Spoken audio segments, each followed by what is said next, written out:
contrato, assim, que vale a pena falar, como vai para a internet, muita gente às vezes está assistindo e tem alguma dúvida.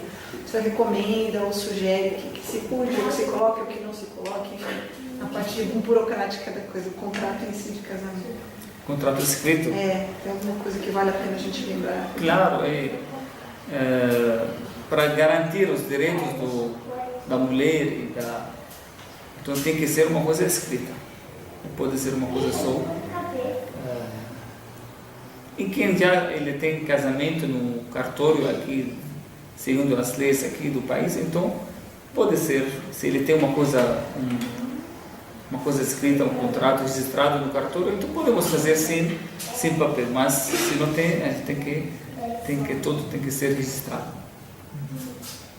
Para ninguém depois negar, falar.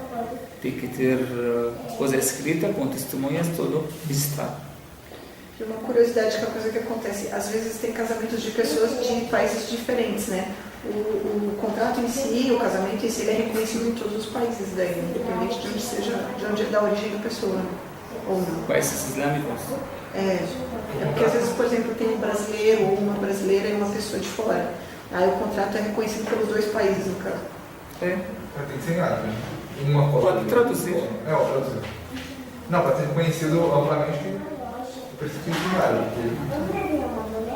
Você entendido, né? Vou fazer só em português e levar só o título.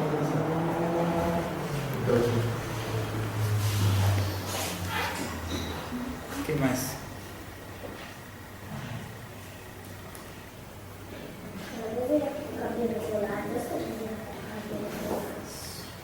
Quem tiver dúvida, talvez valha também procurar qualquer mesquita ou cheiro mais próximo, né, para complementar o que já existiu, se tiver mais. Então, isso também é uma coisa importante.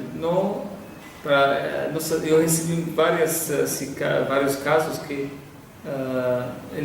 a mulher vem aqui reclamando que ela teve um casamento com um rapaz, não sei o que não deu certo, e só ela avisa quando deu problema. Depois do separação, quando ele fugiu, quando ele saiu, quando ele não sei o que.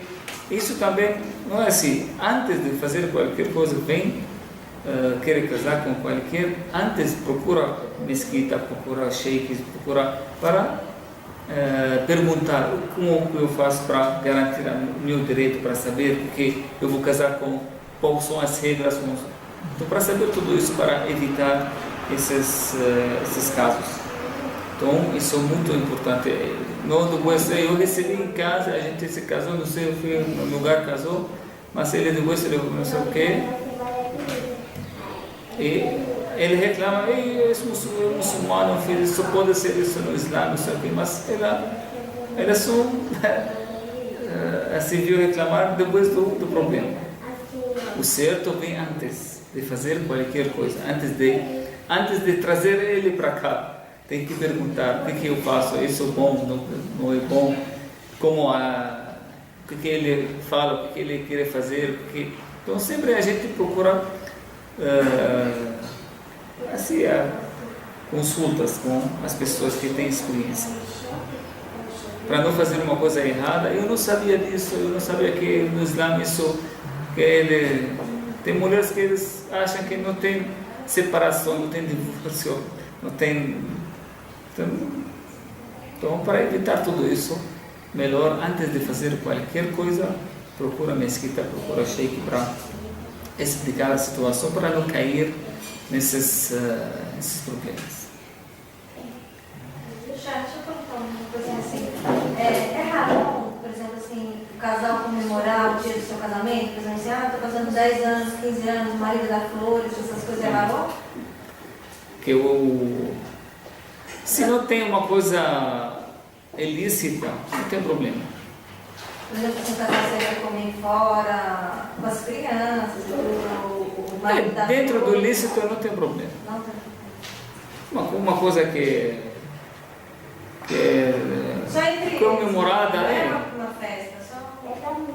que Allah subhanahu wa ta'ala, no Corão Sagrado também, alguns acontecimentos que ele, depois de 10 anos, ele vem relembrar os muçulmanos naquelas coisas que já acontecer. Então, aconteceu isso várias vezes no Corão, que Allah subhanahu wa ta'ala, quando acontece uma coisa boa e bom, a gente sempre falamos dela e comemoramos, mas não como uma coisa, não fazemos como uma coisa assim, escolher uma data determinada, podemos fazer dentro do lícito, umas coisas, uma reunião familiar, fazer jantar, isso não tem problema não.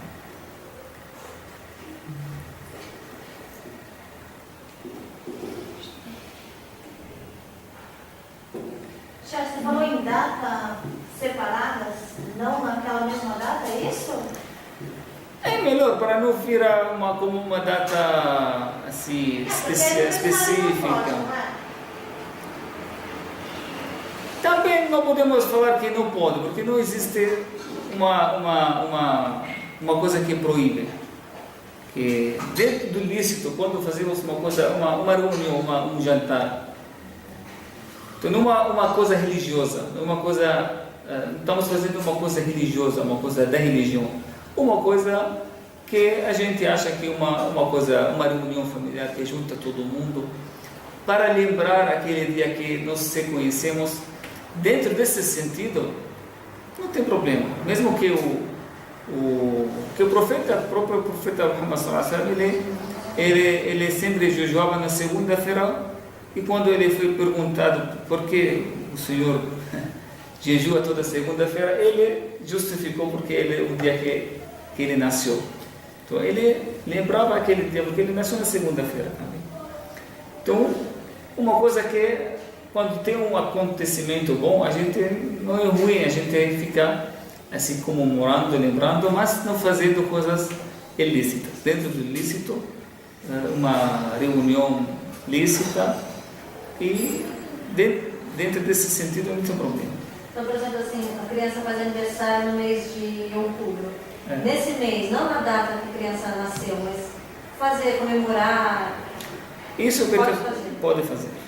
Escolha, não coloca na data para não ficar uma coisa como Eid. Eid que significa que você todo ano aquela vira uma coisa também, uma coisa. Então escolha outra data, não precisa ser naquele dia. Pode uma semana depois, uma semana antes, e pode fazer. Especialmente aqui no Brasil, talvez lá nos nossos países que não tem esse costume, mas aqui talvez as crianças não entendem, ele quer fazer, sabe? Ele exige que eu queria ter ou participar do amigo que ele está fazendo. Então tem essa tolerância nessas situações, não tem problema.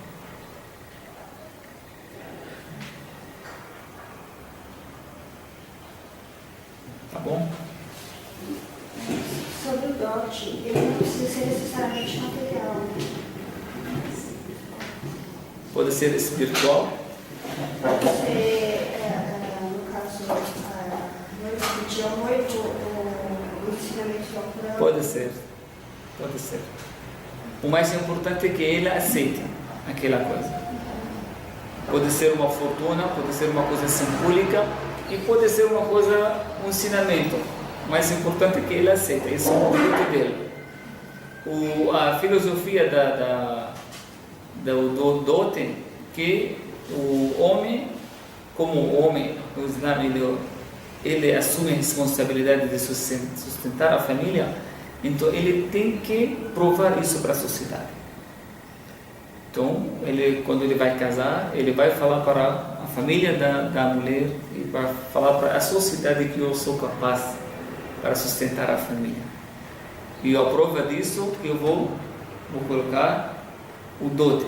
Então, o dote é uma prova que o homem ele tem capacidade para sustentar aquela família.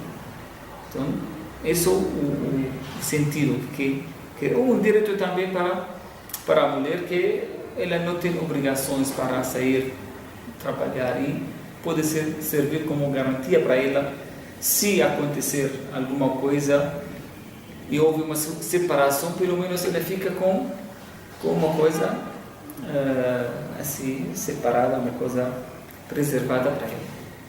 Então, tem esses